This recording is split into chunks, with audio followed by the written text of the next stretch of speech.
Kinshasa na biso, réalité ya banaki, réalité ya banaki, réalité ya banakino. Bozali ebele pona kolanda édition ya KNB News mokolo lelo na zene sengo makasi ya ko présenter bino édition ya magazine ya Kinshasa na biso na mokolo lelo pona yebi te bozali ebele na monde entier o bolingaka magazine Kinshasa na biso.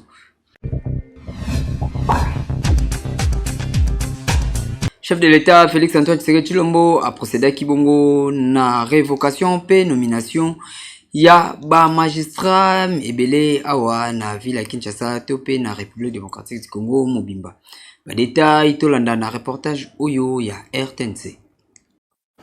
Respectivement sous RPA 102 bar RPA 105 bar RPA 106 du 25 mars 2020 à 12 mois de servitude pénale principale chacun pour faux en écriture commis par un fonctionnaire en ce qui concerne les deux premiers sous le RPA 101 du 15 janvier 2020 à 16 mois de servitude pénale principale à chacun pour faux en écriture commis par un fonctionnaire en ce qui concerne le troisième et sous RPA 06 bar RPA 577 du 10 juillet 2019 à 3 ans de servitude pénale principale pour viol d'enfants en ce qui concerne le dernier, étant donné que toutes ces condamnations pénales des magistrats rentrent dans le champ d'application du point 1 alinéa dernier de l'article 61 pré-rappelé. Ces dispositions leur applicables d'office et la peine disciplinaire de révocation prévue à cet effet sera prononcée. Vu les dossiers personnels des concernés, dont les noms ci-dessous, vu la nécessité et l'urgence, sur proposition du Conseil supérieur de la magistrature, ordonne. Article 1er. Sont révoqués d'office de leur grade et fonction des magistrats civils du siège, dont les noms et matricules suivent. 1. Conseiller à la cour d'appel, Batena Chingandu, matricule D 0011 48. 2. Juge du tribunal des grandes instances, Kakwata Boabouille, matricule D 001 002. 3. Juge du tribunal de paix, Mananasi Idouma, matricule E 0020 26. 2. Kambere Magano Faustin, matricule F 0026 96. Article 2. Sont abrogées toutes les dispositions antérieures contraires à la présente ordonnance. Article 3. Le président du Conseil supérieur de la magistrature est chargé de l'exécution de la présente ordonnance qui sort ses effets à la date de sa signature. Ainsi fait à Kinshasa, le 15 août 2023, Félix Antoine Tshisekedi Tshilombo, Jean-Michel Sama Lukonde Kyenge, Premier ministre, pour copie certifiée conforme à l'original, le 15 août 2023, le cabinet du président de la République, Guilain Nyembo-Mbouizia, directeur de cabinet. Ordonnance d'organisation judiciaire numéro 23. Conflit oyo na ville ya Kinshasa et komi kokuma makasi pe ezali kopesa pasi pe mawa. Gestion ya ville ya Kinshasa ezali poser problème entre gouverneur de la ville Jansiningo Bilambaka na vice-gouverneur Jekoko Mulumba pe président ya assemblée provinciale ya ville ya Kinshasa. Côté na ye président ya assemblée provinciale a l'obiete et sengi bafuta banyongo nyonso tu ya ba eli ya ville ya Kinshasa sinote akwa appliquer ba loi. Ba détail tolanda na reportage oyo. Ezali ya koinda mabe awa na gouvernement provincial ya ville ya Kinshasa. Président ya assemblée provinciale Godin Poyi, gouverneur de la ville de Kinshasa Jansiningo Bilambaka, na vice-gouverneur ya ville ya Kinshasa Jekoko Mulumba.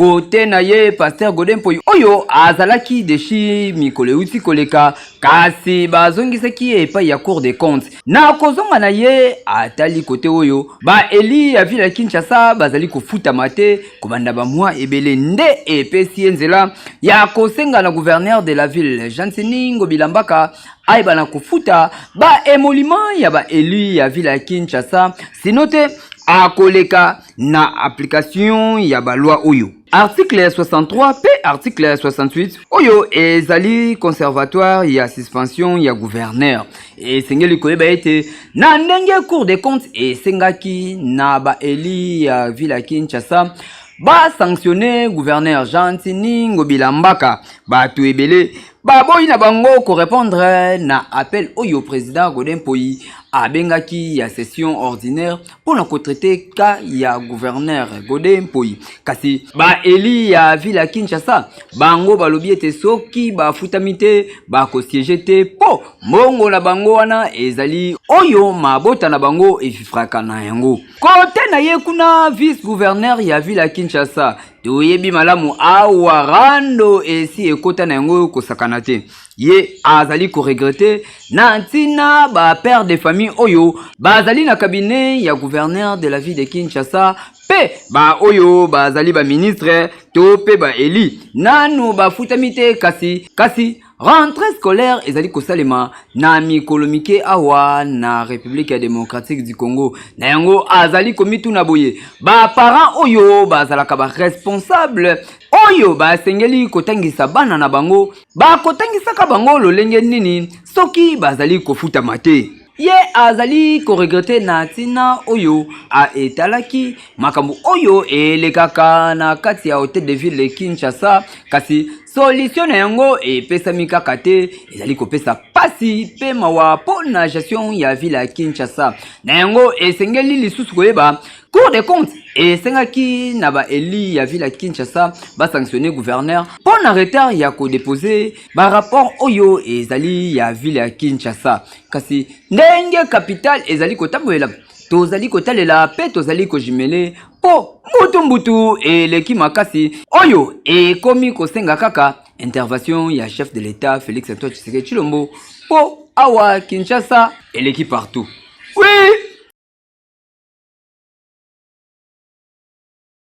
Si roulage bakangami bongo epa ya général Blaise Kilimbalimba pona bisenga senga na bango yango esali ete bakangama pe ba criminel msusu bakangami ba détail na reportage oyo ya Jetu Kibala. Si élément ya la police ya circulation routière bazali ya kokangama pona bisenga senga na bango oyo basenga ka ba chauffeur tracasserie pe sabotage ya ba mesure oyo commissaire provincial ya la police azwaki nanzela ya art oyo basali général Blaise Kilimbalimba a réaffirmé détermination na ye ya kosilisa bisenga senga ya ba agent de l'ordre. Bino moko boyoka ndenge nini ye moko général Blaise Kilimbalimba ndenge alobi. Mais nous sommes en train de souder, de cimenter la discipline. Ces agents interpellés sont bel et bien instruits qu'on doit rompre avec la pratique des mains tendues, avec la mendicité sur la voie publique et partout. Ils sont instruits de ne faire que ce qui est prévu, à savoir réguler la circulation afin de faciliter la fluidité et n'arrêter que les infractions qui sont visibles à l'œil nu, qui ne sont pas à confondre avec la tracasserie. Quand ils sont dans ça, ils sont en règle, ils sont en ordre avec les instructions et ils sont tranquilles. Sinon, ils vont être mal à l'aise comme tout un civique. On va fêter, on va scruter, on va trouver leur place. Esengeli koyeba bakangaki pe 66 criminels oyo tomesana kobenga bango bakuluna kasi kokangama ya ba criminels oyo ezali suite ya ba série ya ba opération oyo ezali ciblé na ville ya Kinshasa mobimba. Kinshasa eleki partout. Oui. Oyo nyonso to azali kokanisa ete dialogue ekosalema o ba élection kozala te Kinshasa to pe Congo bakokende na dialogue Awa ministre ya communication na briefing a boyi na ye albi dialogue ezali kaka na IRN oyo ezali le 20 décembre. Il n'y a pas de dialogue en cours ou d'initiative d'une quelconque forme de dialogue. Le seul dialogue qui est attendu, c'est le dialogue du 20 décembre devant les urnes avec les Congolais. Depuis certain temps, ba politicien ya ba parti misusu bazali kolobela likambu ya dialogue. Pona bango élection et kozala te, il faut kaka dialogue. Ministre ya communication pe média porte-parole ya gouvernement Patrick Muyaya na briefing hebdomadaire à lobby dialogue oyo esengeli na ba congolais nyonso tu ezali kaka kosolola na IRN. Il n'y a pas de dialogue en cours ou d'initiative d'une quelconque forme de dialogue. Le seul dialogue qui est attendu, c'est le dialogue du 20 décembre devant les urnes avec les Congolais. Et de ce point de vue, vous pouvez noter avec nous que la commission électorale indépendante travaille en respectant scrupuleusement son calendrier. Et c'est d'ailleurs nous, les partis politiques, qui avions des difficultés avec les dossiers des candidatures. C'est complexe, les députés nationaux, les députés provinciaux, les conseillers municipaux.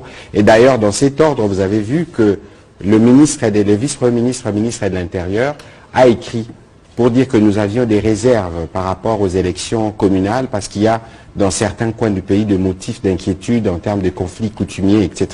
Et donc, ceux qui pensent qu'il y aura des dialogues sont sûrement ceux qui doivent s'apprêter pour aller vers les urnes. Parce que c'est ça, c'est vers ça que nous allons tendre et c'est vers ça que nous allons voir qui a le meilleur projet.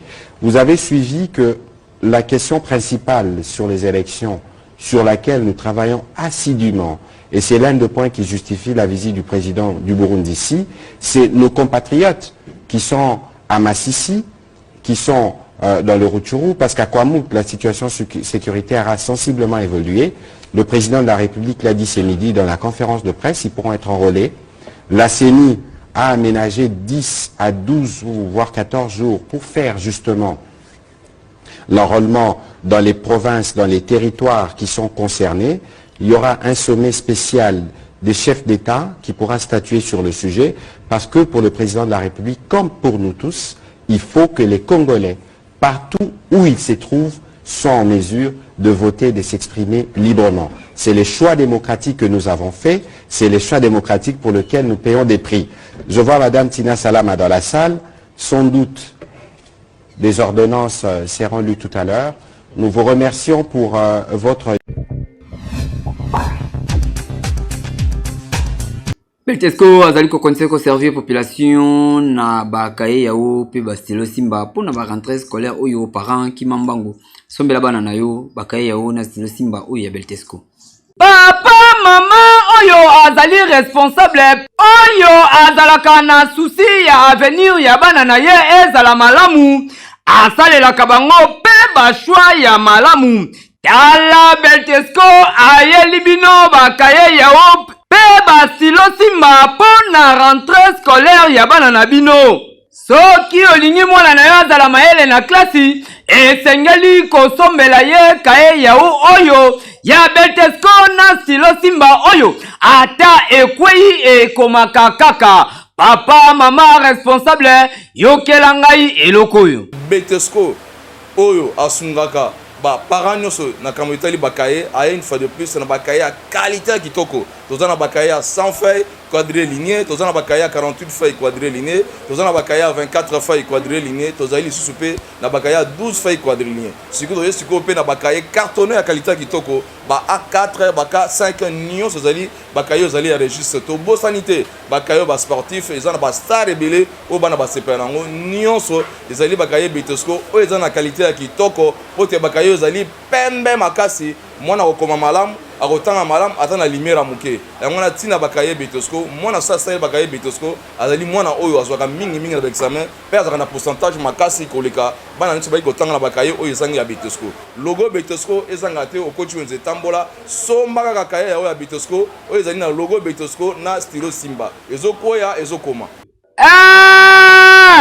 yebelaka deja po kala mingi te klasi elingi ezonga tala esika oyo okozwa bakaye ya kalite ya malonga oyo eko épargne yo na ba dépense ya kosombaka basilo ane mobimba kwei ekati kasi oyo ekataka te stilo simba oyo ya Beltesco ezali na qualité supérieure. Papa mama kimambangu sombela bana na yo pokala mingi te classe elingi ezonga ozali kotuna soki okozwa yango wapi kimaka kambangu na ba magasin nyonso tu ya Beltesco pe ya kwa na yo esika nini okomona bazali koteka bakaye cartonné pona bana na bino batanga malamu ezali bongo kaka na talo ya moke ya pamba yebela kimambangu somba po ozala à l'aise na ba dépense oyo bakaye misusu esalisaka ba parents yebela ekeyo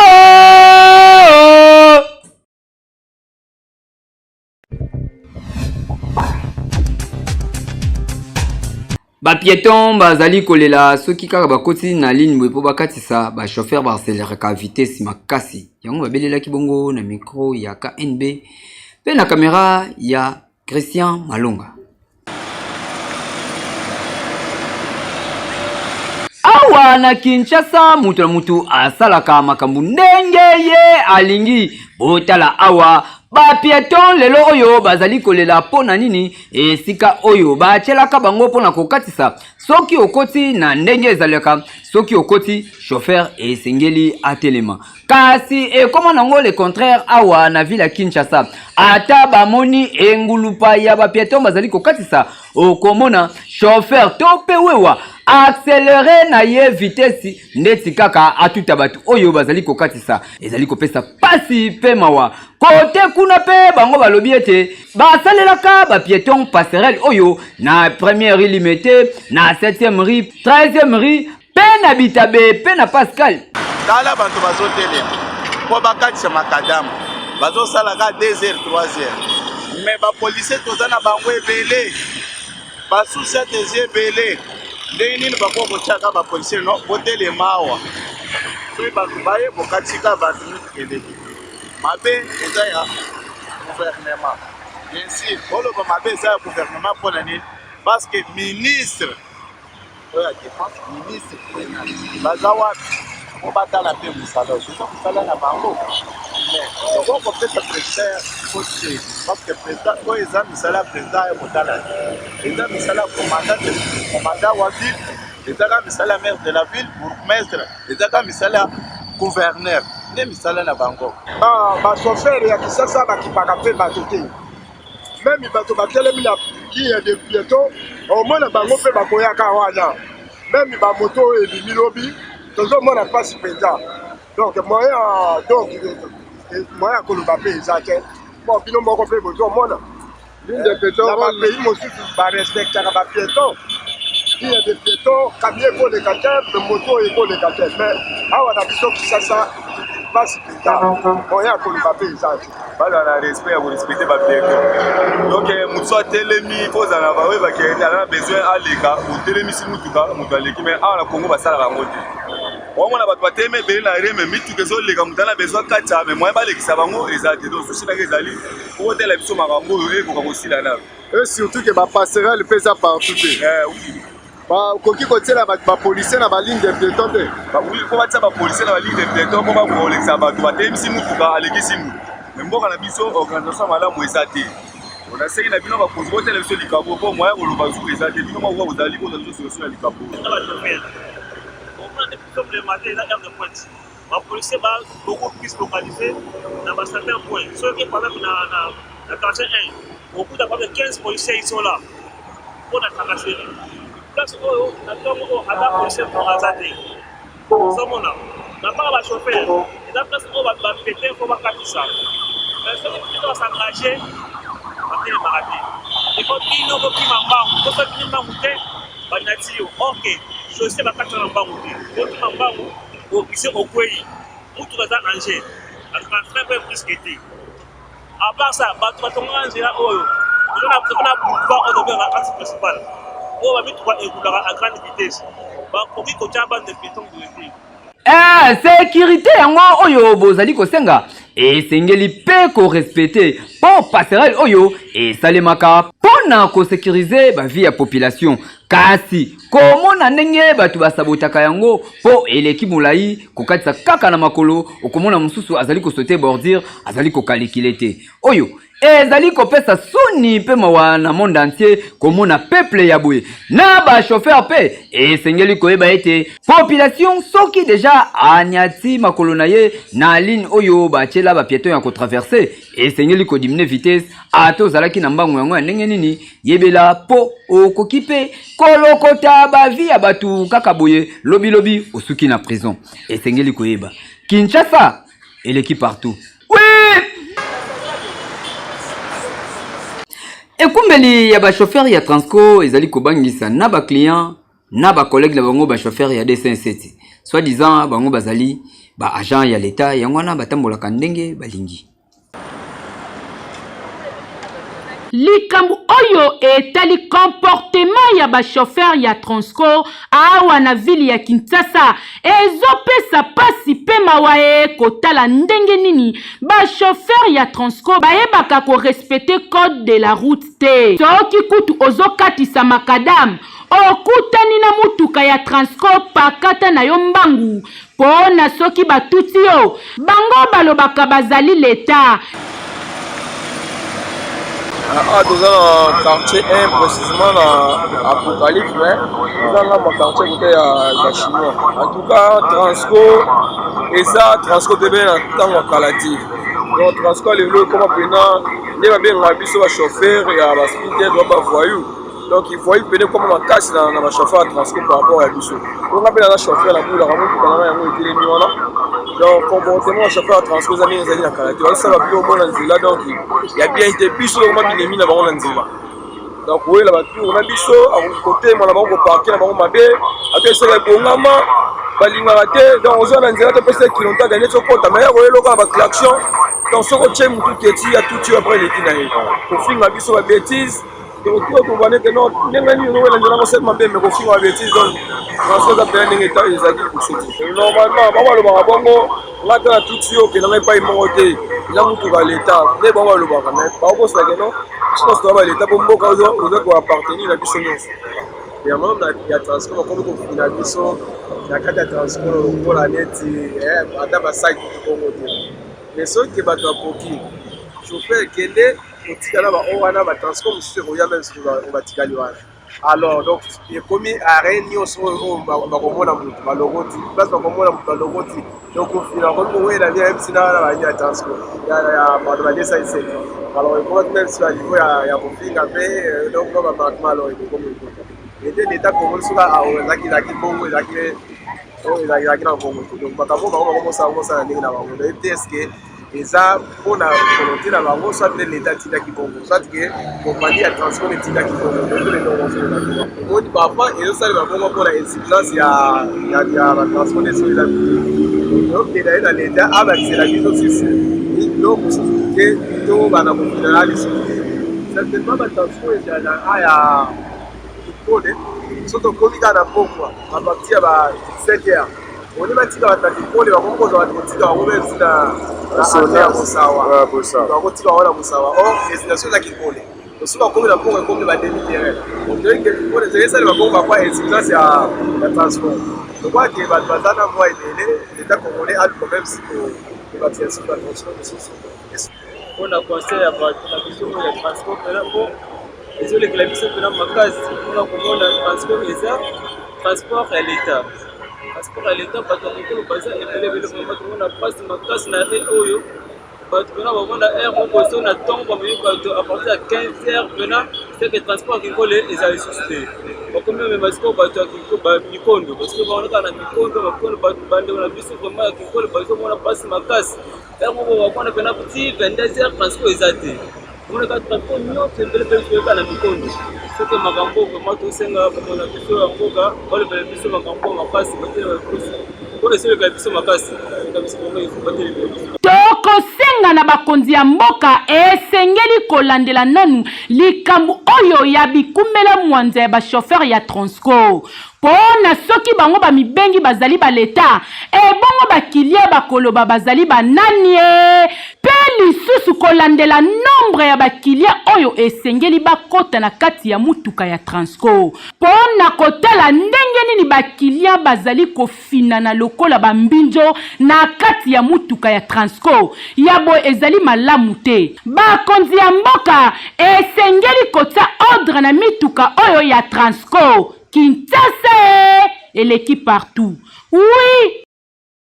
Cadre ya RVA azali kobaluka na mabele boye azali kolela nini 20 mois impayé oyo asala kamsala lifuti na yango ezalaka te yango bomunie azali kobaluka boye po abaye na ye asengi na ye ba pesa ye de compte final pe bafuta ba mwa na ye oyo bazali na ngo ya nyungu atika na ye musala awa eza sans commentaire Mon pesa ngai 20 mois na ngai arrivé de compte final na ngai et na kokamba bino. Papa oyo bozali komona azali kobaluka boye na mabele azali kolela na ete ba pesie sango ya matanga to pe ya liwa ye ndenge azali kobaluka boye azali kolela esali inane na nambu to pe 20 mois oyo papa oyo ayaka musala azali agent na RVA kasi bafutaka yete 20 mois passé na yango atandami na piste po avion moko te kita soke kiti eboma na yango kaka po alembi na ye bampiaka oyo akendaka musala kasi azwaka eloko te na yango asengi bafuta ye mongo na ye pe balongola ye yoka ye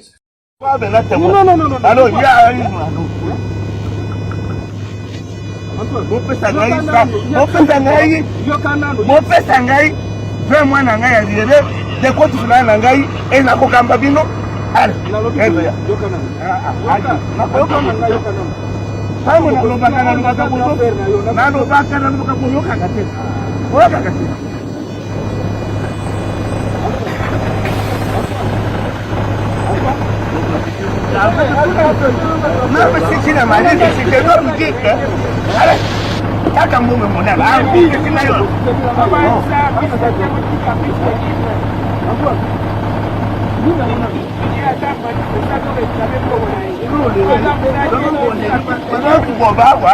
Vous serez tous les témoins. Vous serez tous les témoins.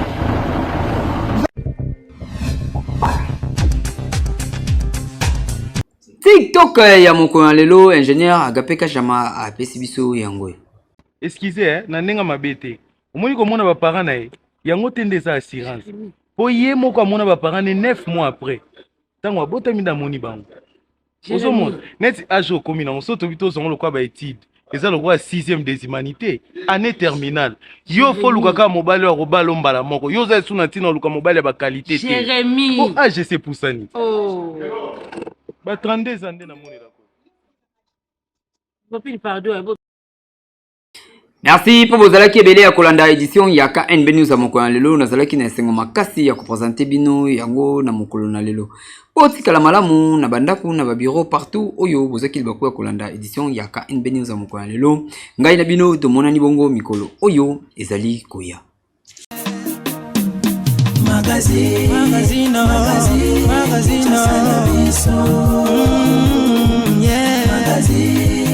Magazine Kinshasa na biso réalité ya bana ki réalité ya bana kino